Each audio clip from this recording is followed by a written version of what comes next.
Assalamualaikum warahmatullahi wabarakatuh. Selamat pagi anak-anak. Kita kembali belajar lagi pada mapel IPA. Pada kesempatan kali ini kita masih membahas tentang kemagnetan dan pemanfaatannya. Tapi sebelum kita mulai materi pada pertemuan kali ini, alangkah baiknya kita berdoa terlebih dahulu. Oke, baik anak-anak. Untuk materi hari ini kita akan belajar tentang induksi magnet dan gaya Lorentz. Apa aja yang akan kita bahas? Yang akan kita bahas adalah ada 3, yaitu medan magnet di sekitar kawat berarus, kemudian gaya Lorentz, dan penerapan gaya Lorentz pada beberapa peralatan. Yang pertama, medan magnet di sekitar kawat berarus listrik. Ini dilakukan percobaan yang namanya untuk membuktikan apakah medan magnet itu benar berada di sekitar kawat berarus listrik. Ini dilakukan percobaan yang namanya adalah percobaan Oersted yang dilakukan pada tahun 1820 oleh ilmuwan Belanda yang bernama Hans Christian Oersted.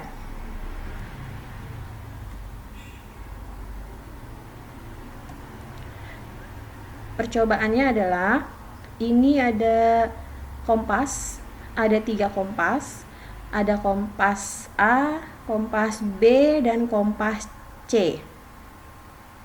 Kita lihat satu persatu. Pada kompas A, ini menunjukkan arus listrik sama dengan 0. Apa artinya? Artinya adalah pada saat kawat tidak dialiri arus listrik, maka sama dengan 0. Jadi jarum kompas tidak akan menyimpang, dia akan lurus posisinya. Kemudian kalau pada kompas yang B, ini sudah mulai arah jarum kompasnya itu sudah menyimpang ke arah kanan. Artinya apa? Artinya adalah pada saat kawat dialiri arus listrik ke atas, posisinya ke atas, maka kutub utara jarum kompas itu menyimpang ke arah kanan. Kemudian kita lihat jarum kompas yang C. Jarum kompas yang C ini adalah kutub utara jarum kompasnya menyimpang ke arah kiri. Artinya apa? Artinya adalah pada saat kawat dialiri arus listrik ke bawah, posisinya arus listrik dialirinya ke bawah, kutub utara jarum kompas akan menyimpang ke arah kiri. Maka dari sini kita dapat menyimpulkan ada 2 kesimpulan yang dapat ditarik dari percobaan Oersted. Yang pertama adalah di sekitar penghantar kawat yang dialiri arus listrik itu terdapat medan magnet. Kemudian kesimpulan yang kedua, arah medan magnet bergantung pada arah arus listrik yang mengalir. Coba kita lihat dari kesimpulannya, penjelasan dari 2 kesimpulan tersebut. Yang pertama, garis-garis gaya magnetik di sekitar penghantar lurus. Ini ada yang dialiri arus listrik ke atas dan dialiri arus listrik yang ke bawah. Yang tadi kita membuktikan dari percobaan Oersted. Medan magnetik di sekitar kawat penghantar lurus yang dilalui arus listrik berbentuk lingkaran. Jadi berbentuk lingkaran dan dapat ditentukan dengan aturan tangan kanan. Dengan menggunakan aturan tangan kanan. Di mana ketika kita menggunakan aturan tangan kanan, arah ibu jari Yang dapat kalian lihat di sini, arah ibu jari itu menunjukkan atau sama dengan menunjukkan arah arus listriknya yang dilambangkan dengan huruf I. Kemudian arah 4 jari itu menunjukkan arah medan magnetnya.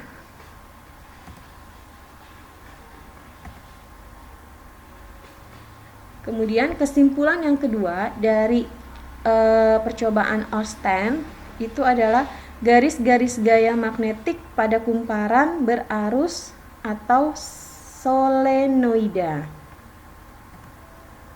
Ini kamu dapat lihat, ini adalah gambar di mana garis-garis medan magnetik yang ditunjukkan oleh pola serbuk-serbuk besi. Jadi ini kamu dapat lihat serbuk-serbuk besinya, ini kamu dapat lihat kan arah garis-garis medan magnet yang ditunjukkan oleh pola serbuk besi.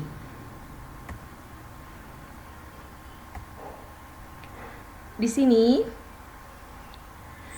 sini ada garis-garis gaya magnet sebuah kumparan yang persis sebuah magnet batang. Jadi ini kamu dapat lihat, ini adalah garis-garis gaya magnetik sebuah kumparan persis sebuah magnet batang. Di mana kamu bisa lihat lambang titik di sini itu adalah kawat dengan arah arus keluar dari bidang. Jadi dia keluar dari bidang. Kemudian kalau yang lambang silang itu adalah kawat dengan arah arus masuk ke dalam bidang. Di sini adalah kutub utaranya dan di sini adalah kutub selatannya dan di sini adalah kutub utaranya.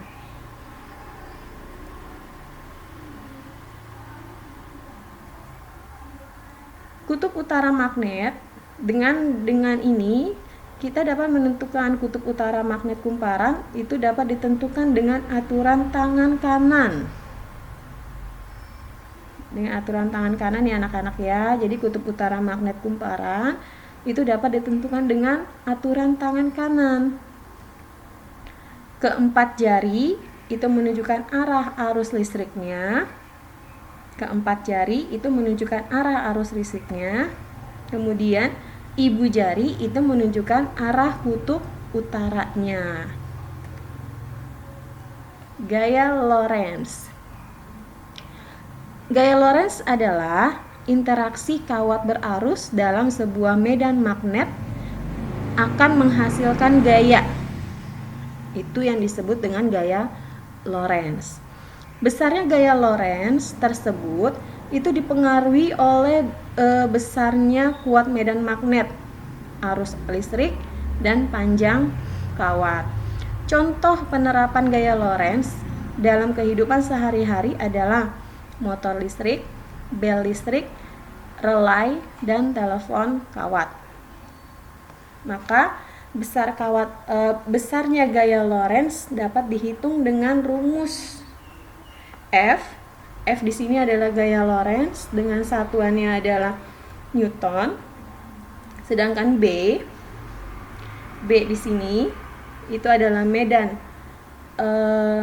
magnet tetap dengan satuan Tesla. Kemudian di sini adalah I, kuat arus listrik satuannya ampere, dan L yaitu panjang kawat berarus yang masuk ke dalam medan magnet satuannya meter. Jadi rumus gaya Lorentz itu adalah gaya Lorentz sama dengan medan magnet dikalikan dengan kuat arus listriknya, kemudian dikalikan dengan panjang kawat berarus yang masuk ke dalam medan magnet. Menentukan arah gaya Lorentz. Menentukan arah gaya Lorentz itu menggunakan kaidah tangan kanan. Jadi kamu bisa mencoba nih. Kamu sambil bisa mencoba menggunakan kaidah tangan kanan kalian dengan ibu jari. Ibu jari itu menunjukkan arah arus listriknya, kemudian jari telunjuk menunjukkan arah medan magnetnya, kemudian jari tengah itu menunjukkan arah gaya Lorentz. Oke, jadi dari pemahaman gaya Lorentz yang tadi, dari yang menentukan gaya Lorentz yang F sama dengan medan magnet dikalikan arus listrik dikalikan panjang kawat. Ini ada contoh soal, yang akan kita bahas bareng-bareng ya anak-anak ya. Sekarang kalian perhatikan, ini ada contoh kita mencari atau untuk menerapkan rumus dari gaya Lorentz yang tadi sudah kita bahas. Sebuah kawat tembaga sepanjang 10 meter. Jadi dari soal itu diketahui sebuah kawat tembaga panjang 10 meter. Berarti kalau panjang itu menunjukkan adalah L-nya. Itu L-nya adalah 10 meter. Kemudian dialiri arus listrik sebesar 5 mA. Arus listriknya sama dengan 5 mA. Ini sama dengan 0,005 ampere. Karena satuan arus listriknya itu yang diminta dalam satuannya ampere. Jika kawat tembaga tersebut tegak lurus berada dalam medan magnet, berarti B-nya atau medan magnetnya sama dengan 8 Tesla. Berapakah gaya Lorentz? Berarti yang ditanyakan dalam soal itu adalah berapa gaya Lorentz-nya.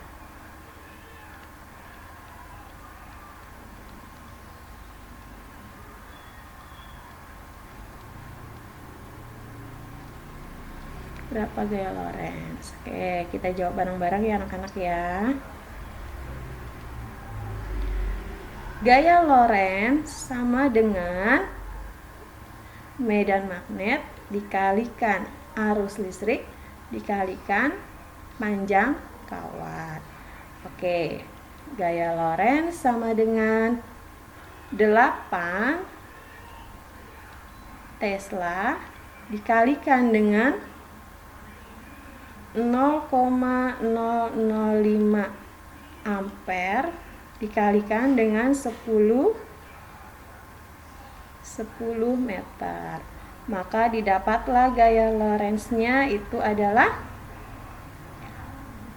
0,4 Newton. Oke, baik ya anak-anak ya. Dari sebuah kawat tembaga sepanjang 10 meter dialiri arus listrik sebesar 5 mA.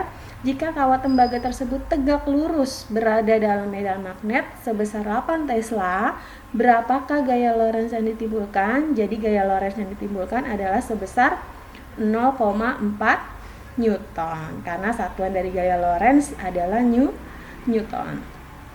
Baik, Ibu harapkan dari materi atau pembelajaran yang sudah kita bahas kali ini, Ibu harapkan kalian bisa memahami dengan baik materi yang sudah Ibu sampaikan.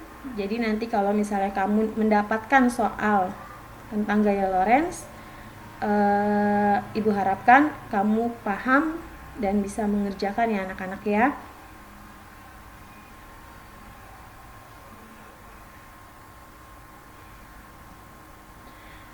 Baik, Ibu rasa cukup materi untuk pembelajaran hari ini. Ibu ucapkan terima kasih kepada kalian. Semoga materi yang sudah Ibu sampaikan bisa bermanfaat dan bisa dipahami dengan baik oleh kalian semua. Terima kasih. Assalamualaikum warahmatullahi wabarakatuh.